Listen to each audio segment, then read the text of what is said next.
Hi, ഇന്ന് നമ്മൾ നോക്കാൻ പോകുന്നത് ഒരു റിലേഷൻഷിപ്പ് റീഡിംഗ് ആണ്. നിങ്ങളിപ്പോൾ നോ കോണ്ടാക്റ്റിലോ അതുമല്ലെങ്കിൽ ഒരു ബ്രേക്കപ്പിലോ ആണെങ്കിൽ നിങ്ങളുടെ വ്യക്തി നിങ്ങളെ എങ്ങനെയാണ് കാണുന്നത്, അല്ലെങ്കിൽ റിലേഷൻഷിപ്പിനെ എങ്ങനെ നോക്കിക്കാണുന്നു എന്ന് നമുക്ക് നോക്കാം. അതിനുവേണ്ടി ഞാനിവിടെ 4 പൈൽ വെച്ചിട്ടുണ്ട്. നിങ്ങളുടെ ഇൻഡ്യൂഷനോട് ചോദിച്ച് ഏതെങ്കിലും ഒരു പൈൽ നിങ്ങൾ സെലക്ട് ചെയ്യുക. അപ്പൊ നിങ്ങൾ സെലക്ട് ചെയ്യുന്ന വിചാരിക്കുന്നു. നമുക്ക് നോക്കാം.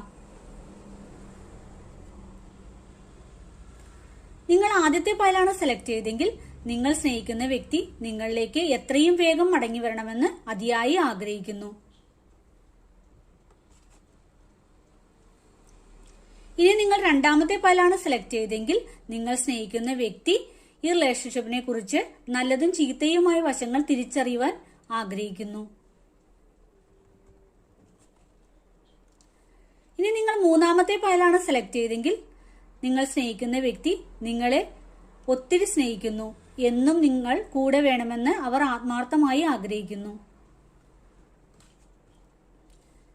ഇനി നിങ്ങൾ നാലാമത്തെ പൈലാണ് സെലക്ട് ചെയ്തെങ്കിൽ നിങ്ങൾ സ്നേഹിക്കുന്ന വ്യക്തി നിങ്ങളിലേക്ക് വരുവാൻ ഇനി എന്താണ് വഴിയെന്ന് ചിന്തിക്കുന്ന അവസ്ഥയിലാണുള്ളത്.